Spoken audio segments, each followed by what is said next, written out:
নমস্কার বন্ধুরা, আজকে আপনাদের কিশোর কুমারের একটি অসাধারণ গানের ব্যাকগ্রাউন্ডের একটি মজার ঘটনা বলবো। গল্পটা হচ্ছে 1984 সালের। সিনেমার নাম সারাবি। সিনেমার সঙ্গীত পরিচালক হচ্ছেন বাপি লাহিড়ী। বাপি লাহিড়ী কিশোর কুমারকে মামা বলে ডাকতেন। তো গানের রেকর্ডিংয়ের দিনে সব কিছু রেডি। বাপি লাহিড়ী বললেন, মামা সব রেডি হয়ে গেছে, চলুন গানটা রেকর্ড করা যাক। কিশোর কুমার বললেন, কিছুই রেডি হয়নি। শুনে তো সবাই অবাক। বললেন, গানটার প্রেক্ষাপটটা কী আছে? না, একজন হিরো নেশাগ্রস্ত অবস্থায় গান গাইছেন। তো তুমি আমাকে মাইক দিয়েছো, দাঁড়িয়ে থাকার ব্যবস্থা দিয়েছো, দাঁড়িয়ে দাঁড়িয়ে কি একটা নেশাগ্রস্ত লোকের গান গাওয়া সম্ভব? তো কী ব্যবস্থা করতে হবে মামা?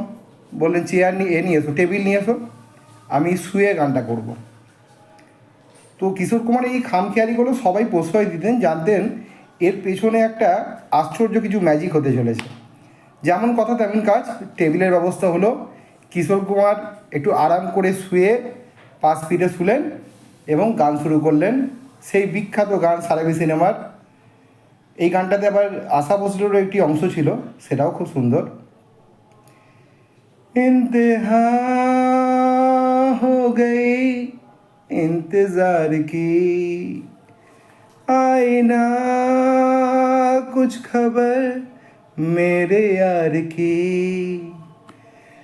इंतहा हो गई इंतजार की, आई ना कुछ खबर मेरे यार की।